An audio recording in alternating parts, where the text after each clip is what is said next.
Epic Action, a Star Wars Unlimited podcast. Your source for community building, tournament tips, deck building discussion, and all things Star Wars Unlimited. All right, welcome back to another episode of Epic Action. I'm your host, Raul. I'm here with Nick and Paul. How are we doing, guys? Doing good. What's up, man? Doing good. Yeah.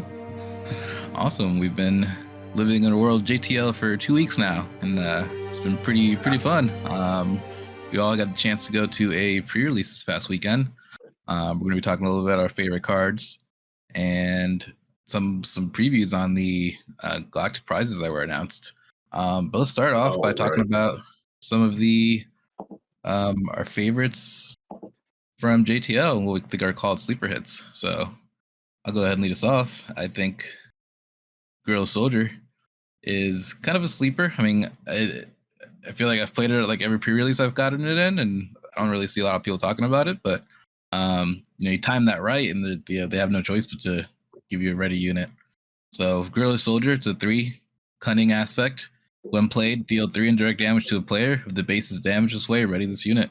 So, you play that when they only have a couple hit points left on a model or on a card, and they have no choice but to give you a ready unit there.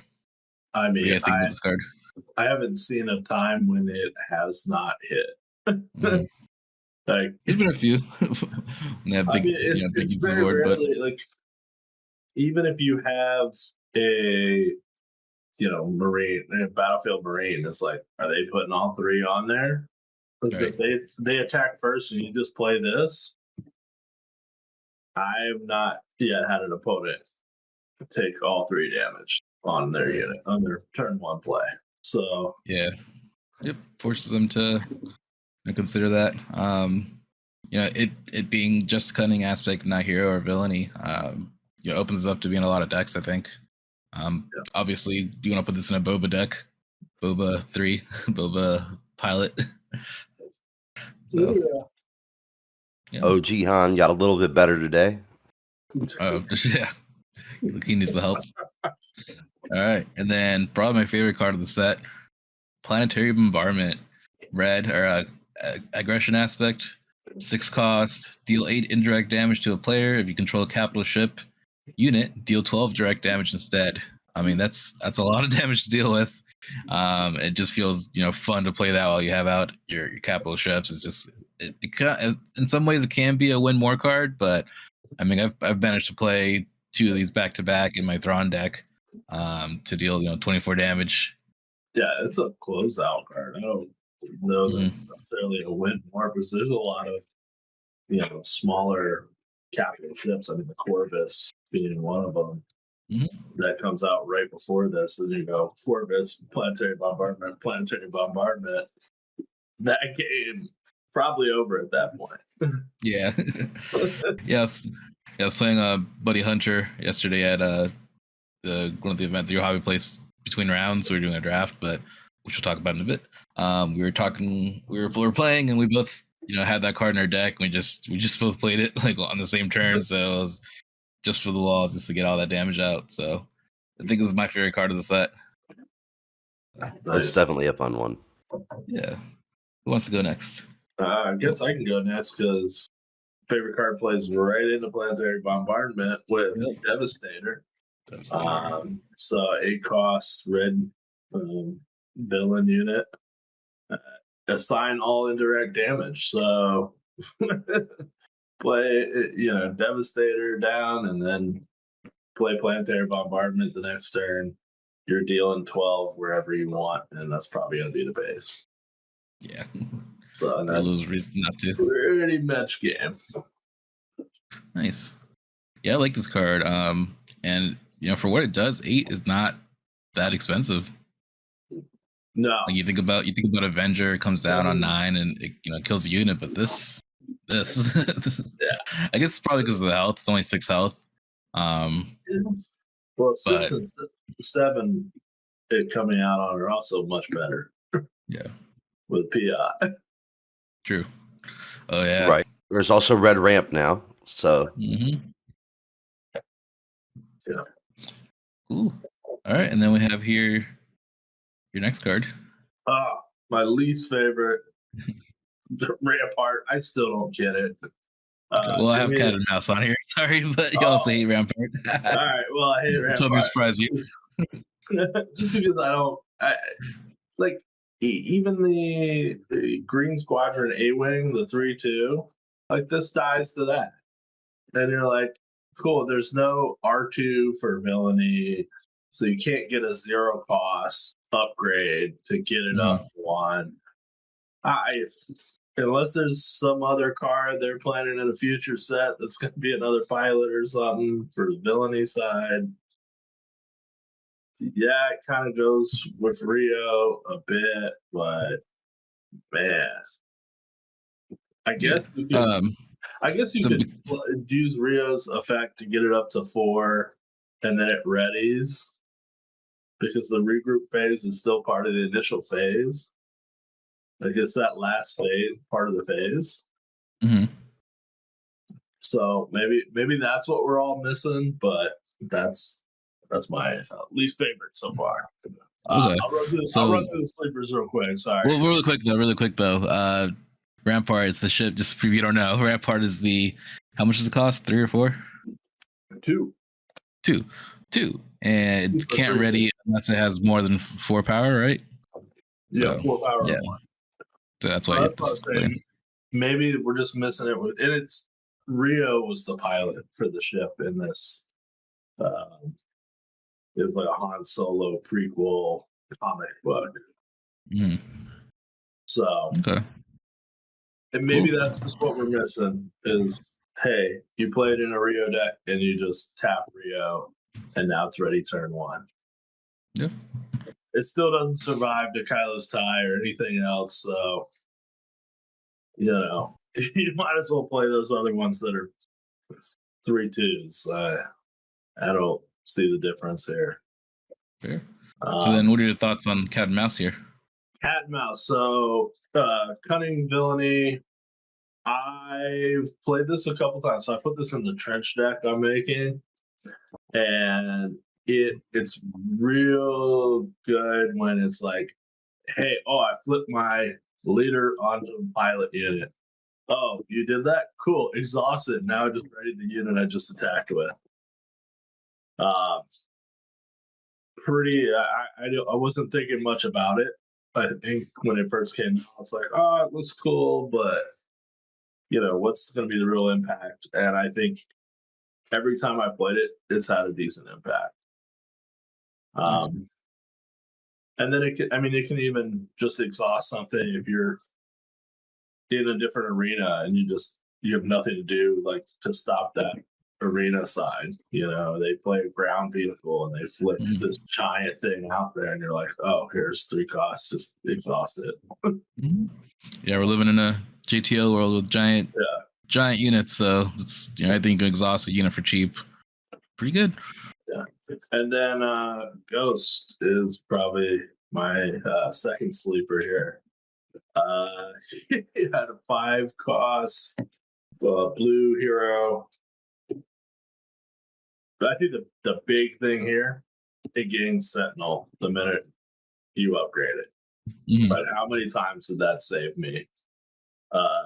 Just throwing out Hera on it, throwing out R2 on it, something real cheap. Now it gets Sentinel. Now if you're playing a Hera deck and you got a bunch of other, Spectre units on the ground, they're all Sentinel. I think I had this one up to, because not only did I put Chewie on here at one point, I put R2 on there, and I put the Phantom on there, and it was up to probably almost 30. This is grit that it gained from the Phantom. It was like a 30-25, but it kept getting tapped from Django. So, nice. Yeah, he would just run into it and then tap it. But it was a menace.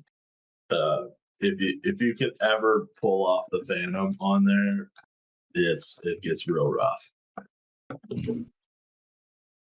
Ooh. Well, I'm partial to the Ghost Crew, so hoping to put together a Hera deck here. I've had the showcase since set 1, and Been waiting for it to be good. We'll see. It's I think going to be decent at least. It will not be Yeah. like unplayable. That's for Right. sure. Yeah. It's coming All right, around. Paul. So speaking of ships, Paul, let's see Yep. your favorite card here. My favorite card is They Hate That Ship, and we're talking about heroism, aggression. An opponent creates 2 TIE Fighter tokens and readies them. Then play a vehicle unit from your hand. It costs 3 less. Now, I know that a lot of people have reservations about this card, and people can come up with excuses like, oh, Count Dooku can exploit them. And, like, I don't know when the last time you saw Count Dooku was at your locals, but it's not very often, right? Like, he might show up once in a blue moon. I'm going to bring Count Dooku out of aspect just for this purpose. But there's a lot of big plays with this, right? Like there's some meme plays with this that are, you know, they come along as often as I would say Tech DJ does, which is what They Hate That Ship and Home 1 on turn 2. You tell us how you set that up. Okay, so OG Han, it does have some requirements, so that's why I said it's a little bit of a meme here. But like, your OG Han, you play your first turn, and really what you're looking for is your opponent to come to space. Turn 1, that's all that's required. Turn 1 or 2, they come to space, right? 1 unit on the board. On turn 2, you use Han to go up to 4 resources. They Hate That Ship will provide them with 2 ties, which effectively brings the cost of Home 1 down to 6. Built-in ability for Home 1 is that if the opponent controls 3 or more space units, lower the cost of Home 1 by 3. They Hate That Ship brings it down to 3. You having the 4th resource there with Han allows you to play it on turn 2. So turn 2, you're ambushing into either their opening space unit or into the ties. Like, almost guaranteed that they're going to come after that Home 1, but you're going to get 7, if not 14, if not throw a pilot on it, up to 16 to 18 damage. You know what I mean? On turn, going into turn 4, grabbing the initiative from them. Yeah. I mean, yeah, it's a lot that has to happen. I mean, mostly, draw the cards and hope they price place in it. But if they do, they're yep, it's gonna hurt. I've actually played this, so like this has worked out for me, and it's not as much of a meme as it sounds. Like it's a playable combo. Everybody is playing space right now, right? They're gonna play that space unit most of the time. The other thing is like we all know the power monster that War Juggernaut is. Oh yeah. And being able to drop that on turn 4 with They Hate That Ship is nasty. And by turn 4, I mean the 4th resource once again, right? You get that 4th resource for Han. This can be turn 2 if you're playing Han Red, right? So like They Hate That Ship into a War Juggernaut on turn 2. Like you could be blowing up one of their units and then coming in hot and heavy. War Juggernaut's no joke. Nice. Yeah, we did mention this this card last week in our deck text. Like my favorite combo with this card, I think it's the blue leader, the one you cost 3 to play. You pay 2 more, move them to the ground, give them 2 experience tokens. So I mean, with this card, it basically costs you 3 to bring them out with a 5/5 ambushing unit on the ground. Yeah. So yeah, I know card. I played it with Millennium Falcon. Both the old version and even the new version for this one, it allows you to do pilots. I would say like the one thing playing that, if you don't have R2D2 or some other 1-cost pilot in your hand, immediately what my opponent was trying to do was hit it with the ties and then Tarkin Town it. But because I put R2 on there and then I threw Poe onto it afterwards, it's like, dang it, I just wasted all those ties trying to hit this, and then he Tarkin Town and I'm like, I still got 2 health left. Yep. Soak up all that damage. Yeah. Very good. All right, Paul, and then My Tell second me card about is this. No Disintegrations. Yep. So this is a aggression villainy card. I think it's a huge sleeper card, and especially with I think what we're going to be seeing in the meta, which you're going to see a lot of that Django happening. He's really strong right now. That's my thoughts. We'll get into that stuff later. But card reads deal damage to a non-leader unit equal to one less than its remaining HP. Right? So it doesn't matter how big your Chewie unit Han Millennium Falcon is out there. Like, take all the damage and I'll smack it with a TIE fighter. Like, here you go. Like, nice trade. It can turn into a quick, easy swap at the right Yeah. time. And at Yeah. only 3, like, you might not be losing much playing this for what you're gaining. Definitely. Cool. Keep Well- your eyes open for a Soulless one here. I believe that's the card, right? Like a 3-cost ship. Then when it comes out, or is it 2-cost ship? When it comes out, it deals 1 damage. Oh, Yeah. Bob Fisher. Yeah.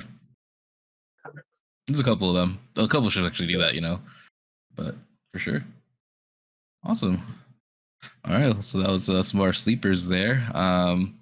Did want to mention for our audio only listeners, we are doing video now. We're on YouTube, so you know we're trying to cater to both video and audio. So like we're talking about the cards, but if you want to see us, see our handsome mugs, and see the cards we're talking about and some of the prizes here, like we'll show them off here in the video. So appreciate you guys listening, taking the time to hang out with us at the shops, and anywhere we go. It's just always great talking to people who are listening to us. Speaking of that, some stats. I haven't done this in a little bit, but we're just shy of 500 downloads on Podbean, so that's pretty great. They combined with our YouTube, we're getting close to maybe going to break 1,000 here soon. Listeners and listens, not necessarily listeners, but yeah. This week, I gave Sean his Lieutenant Bombad statue. I did have yours there, Nick. I know you were coming, but I shut it off.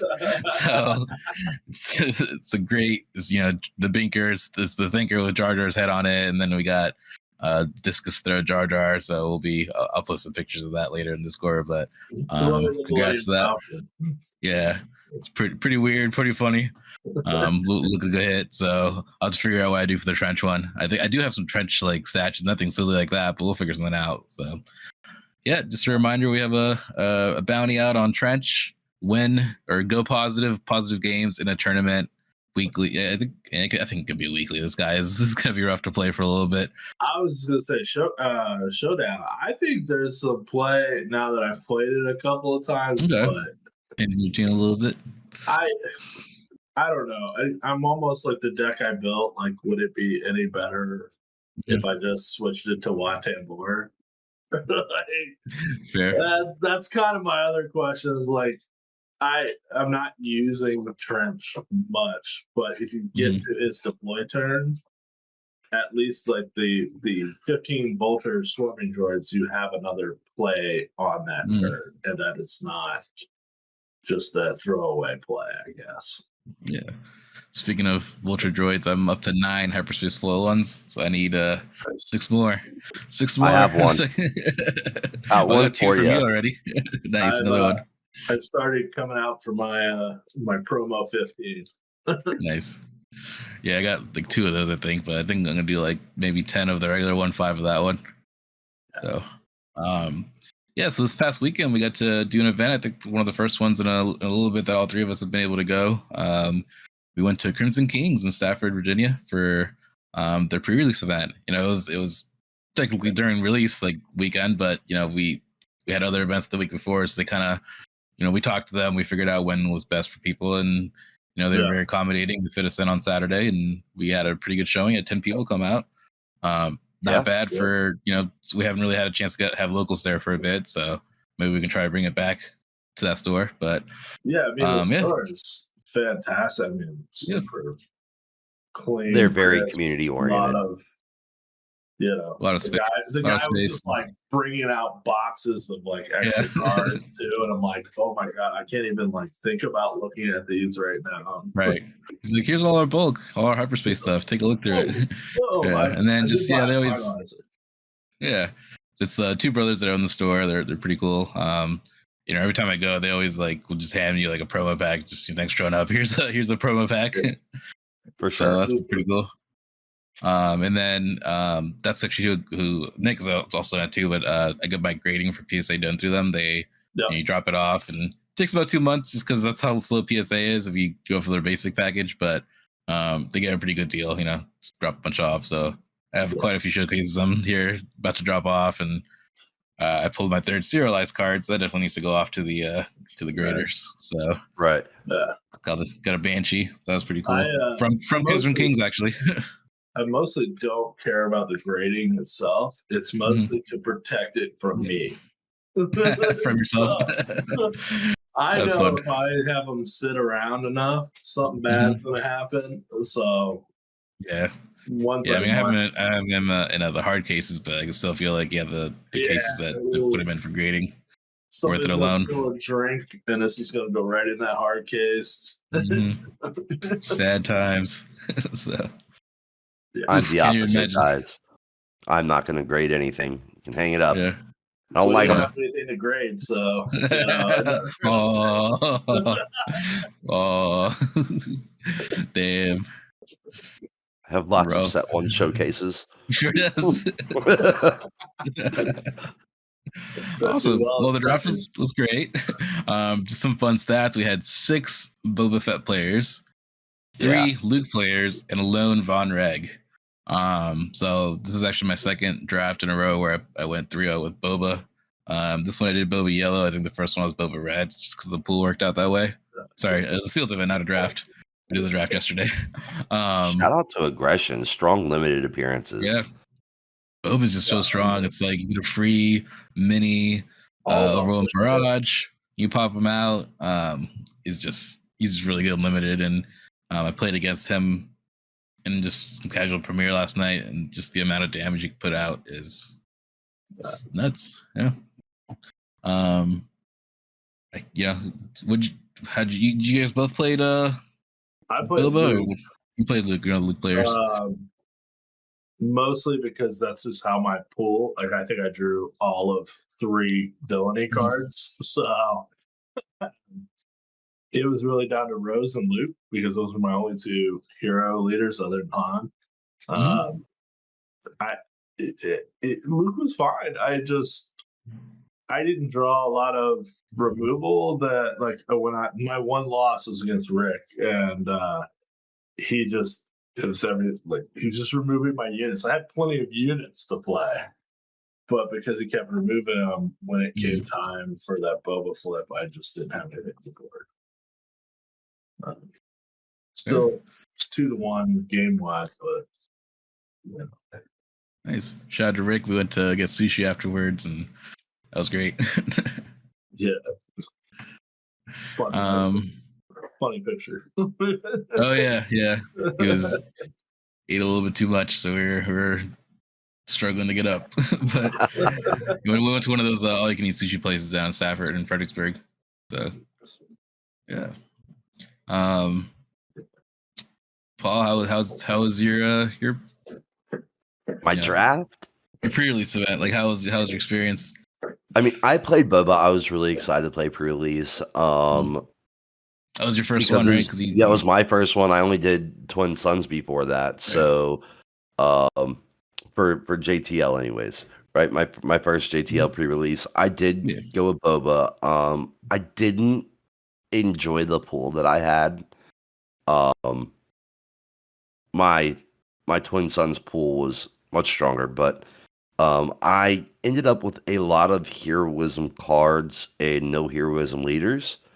And I want to say that 4 out of 5 of my villainy leaders, or 4 out of 6 of them, were in cunning. Like I pulled a trench. It was my first trench pull, and I think I pulled like 3 Rios randomly.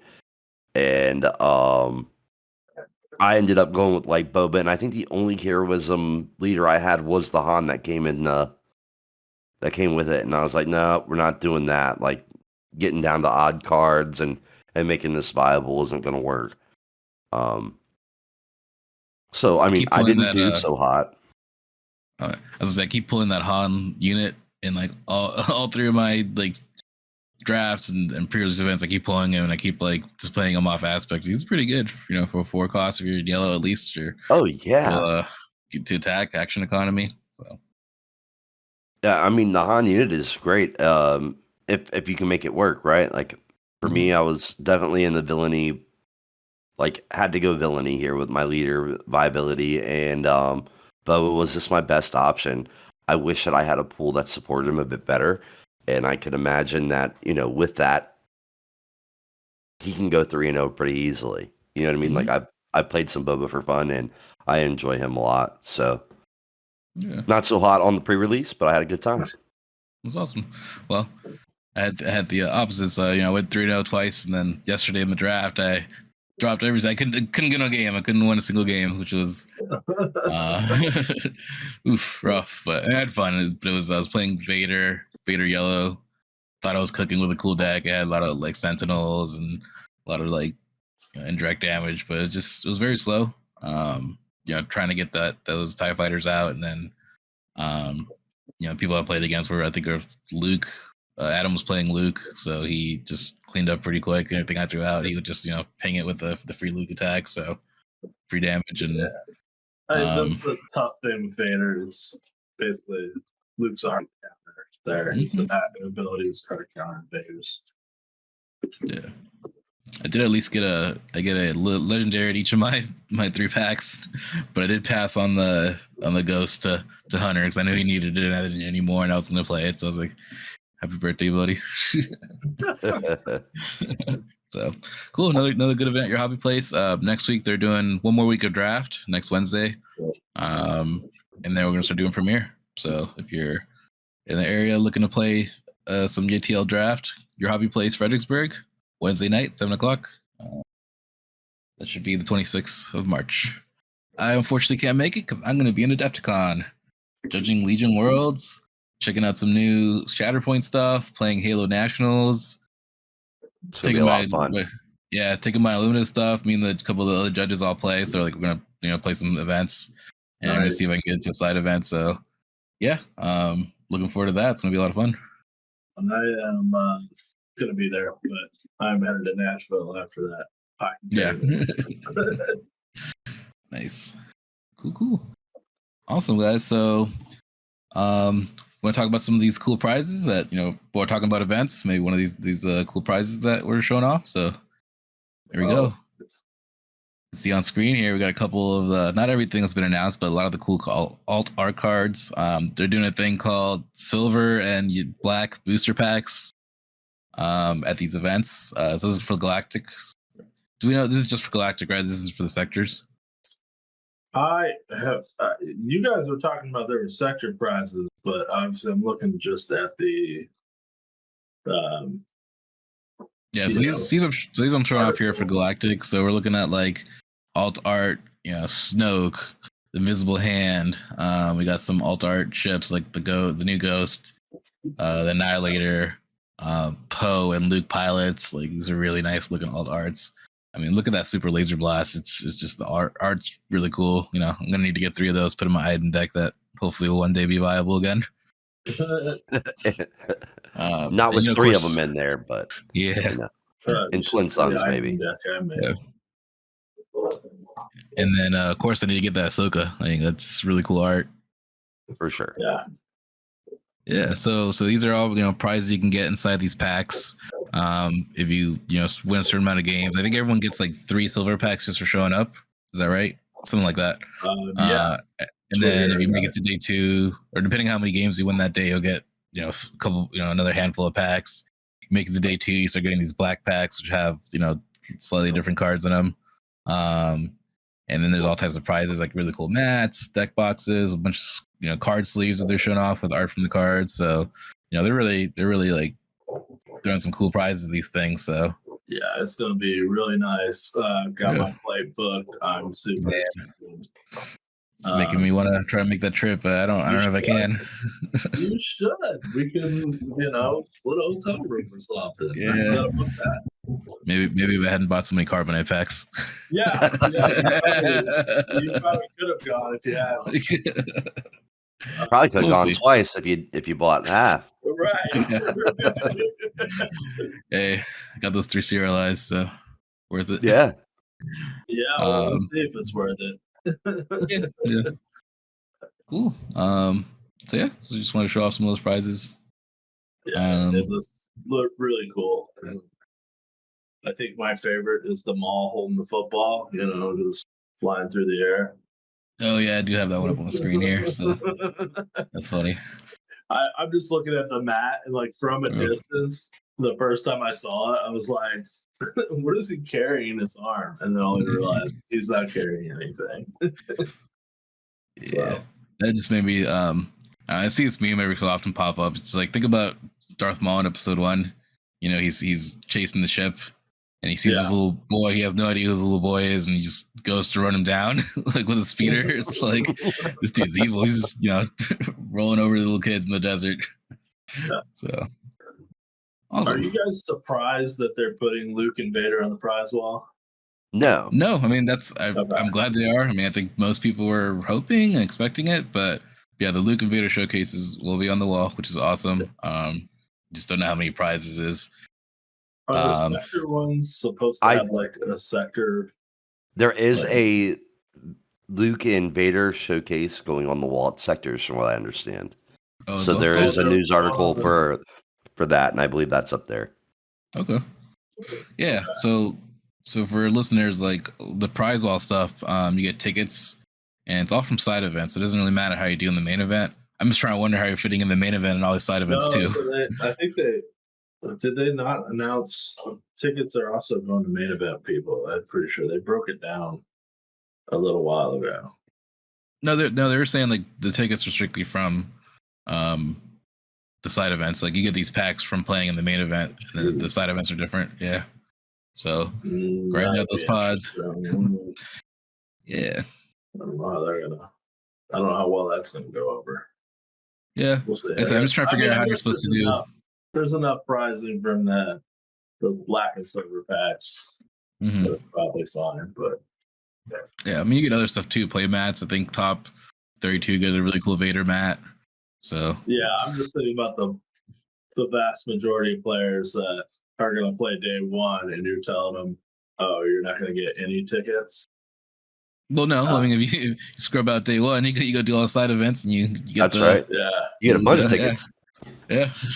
So yeah. I mean, I'm excited about this tote bag too. There's no pictures of it, but I want to know what this tote bag is, man. Well, nobody else is like. Solution. It's going to be black. It's going to have a white, Star Wars on it. And it's going to have 2 cross sabers on it. And it's going to be a little. I'm going to say Epic Action. Yeah. No, definitely not. Sponsored by Epic Action. Imagine. Yeah, you do need a new solution, right? Your Tupperware is kind of running out of space for all your cards. Yeah, man, I'm filled up. Thanks, Kim Jenick. You have accessoried me out. I gotta go buy another shelf now. Nice. All right, well, let's take it back to our main topic tonight. Well, I don't know if it's the main topic, but so you guys want to talk about? It's been a year. A little look back. A little bit too early look into the future. What do you guys think? It's we're a year in. I think just like when I was initially thinking about this, just kind of some of my behind the scenes thought. And I know we talked multiple times of like, hey, where do you see this going? Is this going to be a long-term thing? I don't think I'm hearing that from anybody now after Lightspeed. Like everybody's like, yeah, this is great. When Twilight released, everybody's like, oh, very hesitant, I think, going forward. And that was kind of my thoughts around this is like, oh, everybody seems super excited with Jump to Lightspeed.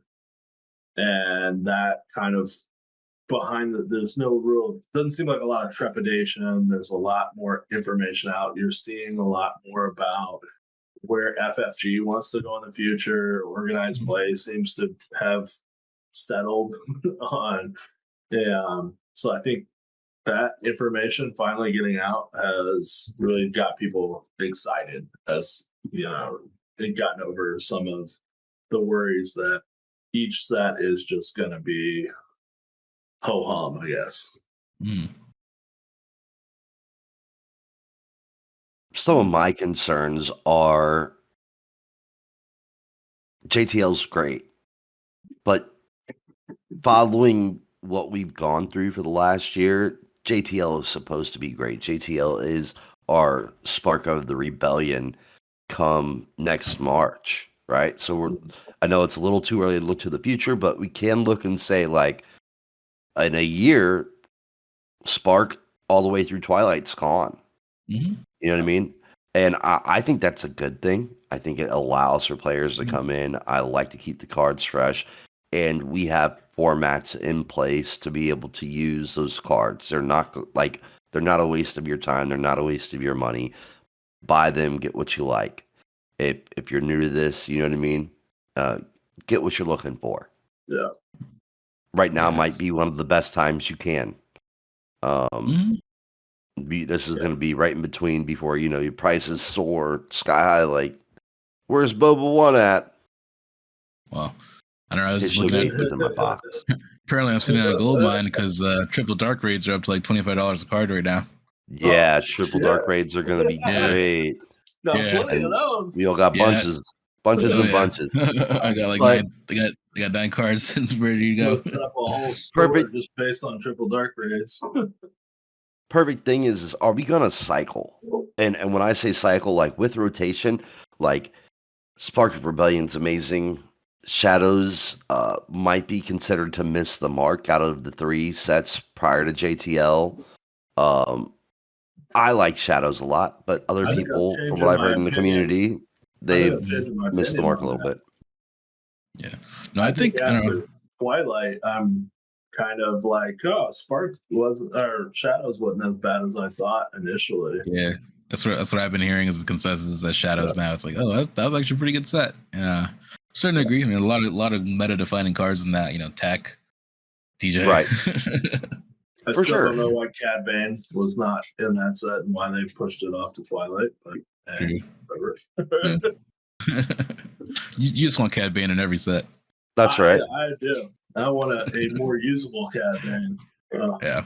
I mean, it's still very good, but don't get me wrong. But I love it. Hey, Cad Bane made some top 8s, man. Yeah.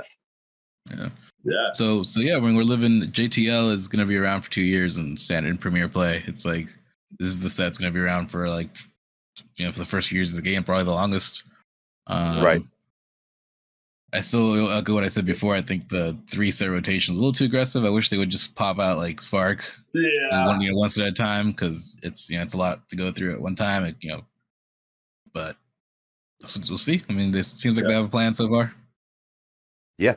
What's your guys' experiences just playing the new set so far? Like, I think I always feel different. Like, you can game it in ad or proxy it, but it just never seems to really. It's not real till it's in your hand, right? Yeah. No, it's been a lot of fun. I mean, I've physically built my Thrawn deck. Played it a couple times last night. I got destroyed by Boba decks. That's like, oh darn, I was doing good elsewhere, but Boba's just really strong. Every universe he's strong. So yeah, I mean, I'm liking Thrawn. I'm getting ready to also build the Luke deck that Paul's been playing with. That just seems like a lot of fun. Piet I've played a few rounds with. Having all those capital ships come down early. I like how that plays because I'm a control player. I like Luke control, and that's basically an Iden deck. A lot of control with like capital ships that I start dropping turn 5 and 6, and then from there it just keeps. I think I had 4 capital ships out in the game once, and they if you're not putting capital ships down every turn, you're not doing it right. Yeah. Turn 1 through the end of the game. No, I've yet to build the hero side of JTL. I think, other than like Poe, uh, and I don't know. I guess I initially went into it thinking, oh, there's a lot less playability in some of the leaders than previously thought. How much is the pilot, mechanic gonna actually impact with, we talked about removal of like confiscate and others. I'm like, at the end of the day, if they want to load their deck with confiscates and bamboozles and all these other cards, well, that's just cards they're not going to have for something That's right. else. And if you go up against, like when you're talking about a tournament and you're going up against a deck that doesn't have all of that and you're teched very heavy against it, it's not going to be a good day for you. So I think it'll My sideboard play is out. heavy. Yeah, I think it's going to be a heavy sideboard for that, but it's going to, I think, fall probably closer to where everybody was like, oh, well, Darksaber is going to be unplayable because they're just going to immediately remove it and confiscate. And turns out it really didn't play out that way. I will say Bamboozle is actually, I think it's a pretty great card, especially now with people slowing down their attacks a little bit to put pilots on it. Like Bamboozle will really mess someone up. So I think that card is especially that you can discard another yellow just to play it for free. So, yeah, I do agree. There's definitely some counters. I just think it's, having played a few times now and actually run through the games, I think it's less of a concern than I had going into the set. Yeah. Like what leaders do you guys see really taking over? I mean, from the locals yesterday, I gather Quinlan's still going to be strong. Django's still going to be around. They only got better. So, yeah. Do you think we're still going to be seeing them, very often? Yes. I think you're still going to see OG Han just as often. I think you might see a decline in Sabine, but Django is probably going to show up a little bit more often than he already does. And Quinlan's going to stay about the same. I think people are eventually going to move away from Target Town. Again, I think some of the higher bases are less detrimental than maybe we originally thought. Having played Colossus a few times, having played Lake Country a few times, even. I mean, Lake Country probably less so, just unless you're playing a very specific deck. Hera, like Hera. Yeah, like Hera, which is what I was playing. But, I think there's some interesting things like, yeah, sure. Like, I think it'll still be around, but I think people it'll more moderate out. It won't be as like everything Quinlan target down, Django target down on yellow. So you guys still think control is viable? I'm not so sure. And I think they even kind of mentioned like their goal is not really to play into control. It's more to play on the aggro mid range. And I think there's a lot of things that just push things towards those earlier, turns. Kaz, Poe, all those are just trying to push damage earlier and earlier. And I think I looked at this more of a like holistic over a, can you win 6 out of 9 games to go to day 2 in Galactic Championships? Maybe if you get the right matchups, but I think there's a lot of extra ways to just push easy damage. For sure. I think control took a little hit in JTL. Not that it's not viable. It's still as viable as it always was, in my opinion. But there wasn't a huge strong showing in JTL for support there. So just as viable as it was through the first 3 sets, like you're going to see those same control cards. Perilous Position, such a wonderful card right now. right? Just same thing with like the bamboos. Whenever you're exhausting anything, you know, and even giving it a negative modifier like that, um, overly powerful. But in that same note, I think you can look forward to seeing early prediction here, maybe a hot take. Control is needed to keep that rock paper scissors really healthy, and look for Legends of the Force to balance that back out. Is what I'm thinking. Like just I in sure the hope the so. states of that Legend of the Force, you're going to see a lot of controlling elements, I believe. I certainly like. I'm not a huge aggro fan, so I actually kind of prefer that mid to long game. Like I think having more decisions, more options, as opposed to I know I've hit on Sabine a lot during our cast, but it's just to me is a more enjoyable game. It's not over in 10, 15 minutes, and then we're like, cool, I'm sitting around for 40. Oh, I love sitting in those long 45-minute games. So, for real stuff. I just want somewhere in between where I can get like a 2-minute bathroom break and be good. Yeah. Yeah. All right. Let me see what else we got going on here. One sec. Like we talked about rotation. Yeah. Where do you think this like? All right, now Spark, Twilight, all that is gone. Where do you think this set like ends up being? Because I know now we're going to be down to this and whatever set 7 is. Do you like? Does that change your thoughts on anything, any of the cards in this set? Does it change like any of the leader viability? Um, that was kind of, I know it's way too early to think about that, but Yeah. it was something that kind of crossed my mind of like, I think watching some of the other streamers, they're like, oh, here's the 10 cards from this set that are going to be nice and playable. But now you get rid of Spark, that whole calculus changes. Um, so what do you think? I guess when you see what's coming in Legends in the Yeah. next set after that. But I mean, this could be considered, I think, to use Magic terms, like a base set. It's going to be around for a while. It's a big set that has a little bit of everything. Obviously, the focus on ships and upgrades and pilots, but I think that's just something we're gonna hopefully see more of. I know they kind of teased.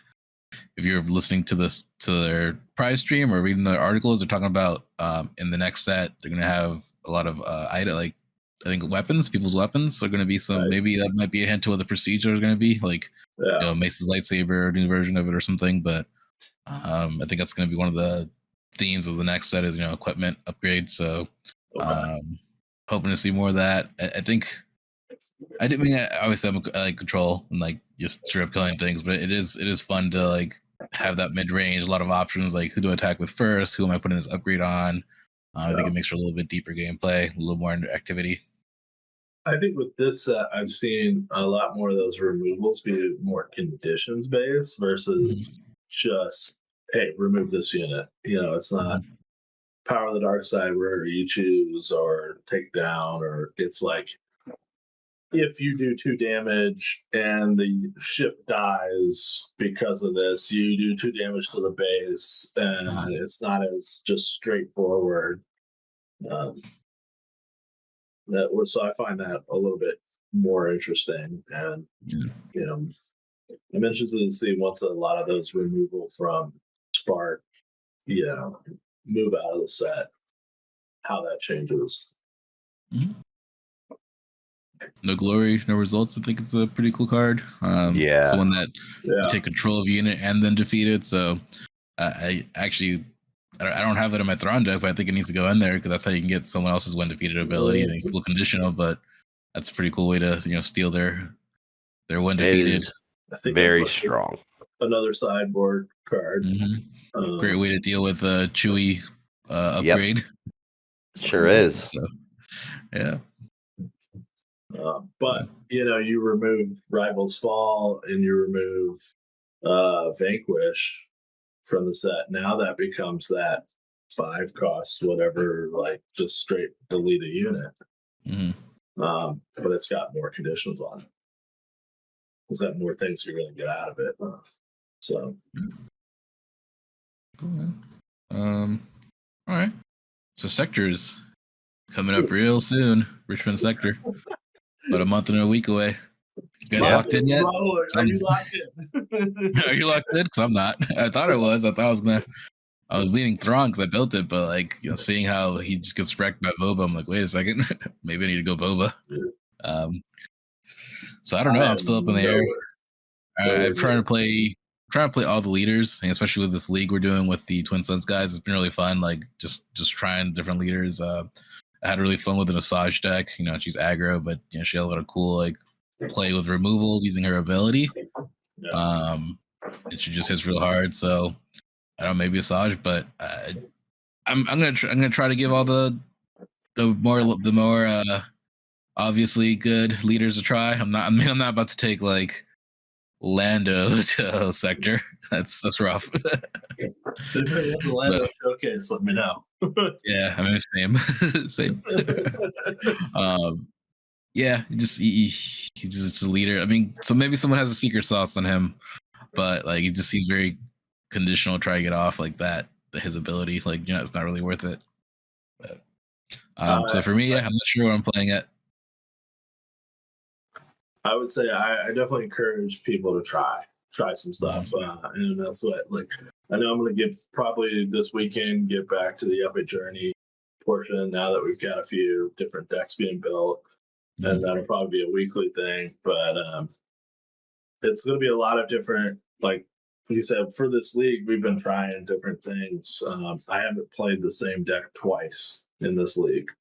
I know Paul's over here like just tweaking it to be the perfect thing, but I think there's things I would have never considered playing, like Hera, that now I'm like, there's actually like some viable options here. We ran it, Rick and I ran it back through like just a gauntlet of different aggro decks, and it held its own. Like that extra 4 when you're talking about a 10-point swing, if they're using a 25-point base almost there, it's a rough bit of overcome. It's just enough to really stabilize. Like they're not gonna hit you for that extra 5 damage. Now it's got to be 9 damage, and by that point you can kind of get that extra little bit, and then get the ghost out there and put hair on the ghost, and now everything has restore, everything has sentinel. It's a rough for like those aggro decks that just kind of peter out to get back on track. I think there's some mid-range, I think it's going to struggle to Django, stuff like that, but your hero might be playable now. So yeah. So kind of thinking about like how people can prepare for sectors, these big events. Something we've talked about doing, I'm sure other people have done this too. It's not like secret or anything, but like running a gauntlet of what you think is the best decks, the decks you're likely to see. Like have people, have those decks built and kind of just take turns playing. It's like, you start with one deck and you the other person keep switching decks, running through those different decks. Like so I'll be playing Thrawn and Nick could be playing, Boba, and then he'll play Han, and just keep going through it. So then we take turns, and for me, like even if it's not a deck you're planning on playing, like Han, I don't think I'd play that at a tournament myself, but it'd be good to play with it, to pilot it just to see like what it's like, what the weaknesses are, like what some of the play lines are. So yeah, I in your testing, I recommend like not only playing the deck that you are planning on taking, but try to test out some of those decks that you might face, play as them, have someone else play your deck against you. Those are always a couple good. rounds is Django. Yeah. Win a couple rounds is Trench. Yeah. God, I don't know if you need to add that to your gauntlet, but No, I think last time when we were preparing for Curio PQ and we just got in there, all it was like 12 of us sitting in your hobby place. They opened up on New Year's Day That just was for awesome. us. It was so much fun. I think next time though, I would be more methodical about it. I still want to like set up a day that we just play, Mm. but I think we were just like all excited to play whatever we're playing, and then we Right. didn't really like, hey, try to find ways to either A, help each other out, and then B, kind of run it through its paces. Well, Yeah. I think prep starts now, right? Like while we're talking about it, this and sort of why it's here is like our our prep for sectors is like this is the time. Figure out what we're playing, figure out what's the most viable in the meta, and lock in for that. So like over the next week or two, we really need to settle into what we're bringing and then settle into what we believe the meta is. Mhm. And then we will have a short period of time to adjust between Denver and Richmond, right? Like Denver is going Are you to locked in reveal a currently? lot of me. I'm pretty locked in on what I'm doing. Um, but I think after Denver, we'll have some serious answers Mhm. about what's going on out here in competition, and we'll make some adjustments to our prep and go from there, right? Like, Yeah. get ready to really try to run at this thing. You got to get Yeah, Raul Sure. a free plane ticket. I don't. I am definitely not looking in prior to Denver. I think that's going to change a lot of my thoughts Mhm. where things are. Yeah, it's always these big tournaments that will kind of define the meta for the next couple of weeks. So, we're kind of in that nebulous of we haven't had a big tournament while JTL is out. Now probably be the first really big one. And I'll be Um, honest, I think Denver is actually going to be like when we look back of just like, hey, it's a mirage of really what the meta is because I think people are still trying to figure it out. And if you're going to go travel all the way to Denver, you've probably locked in by now, you hopefully. know, two, 2 weeks out. And so, yeah, how much experience have you really gotten with the next set to tweak all the stuff you're playing in Denver if you're already locked in? And I think there might be some wild things that come out of that long term are maybe not as viable as they first appear. Mhm. Yeah. They could be playing with proxies too, off of spoilers, just like we were, right? Oh, no, I mean I know, but it's one thing, and then somebody's come. Like, you're only going to get so many reps against all the different combinations somebody's brewing up. Mhm. Right, So I think something wild could just like come out, and everybody's like, "Oh my god, this is great!" And then right. you realize, if you just play it 10, 15 more times, you're like, oh, there's a lot of counters here that I just didn't realize because I hadn't seen it. Right. Yeah. So when you're doing your preps, what do you kind of qualify as like a rep? Like what do you think of when you're doing a rep? Is it you know you're make sure your deck you're playing against is something that you might see? What are your thoughts on that? I think this time going around, like, I'd like to set up some situations Mhm. where, I'm not just freewheeling the draws.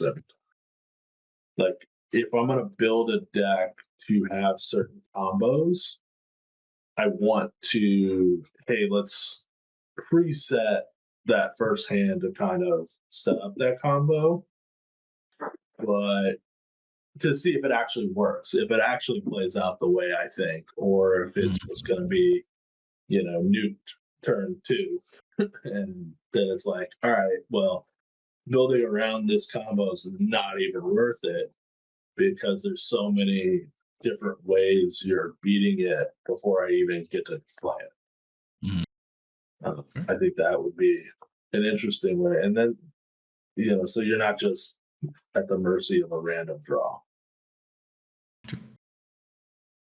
I think we need to maybe look at setting up like a date, like a Saturday or Sunday or something, and get us all together, get our locals together, and just like you said, like on New Year's where we had a bunch of people show up and do a little more structure. But yeah, let's see. Let's look at the calendar, see who's available when, and let's do like a everyone listening is invited to come. If you want to come all the way from Germany and come play with us, that'd be awesome. Yeah, our German listeners.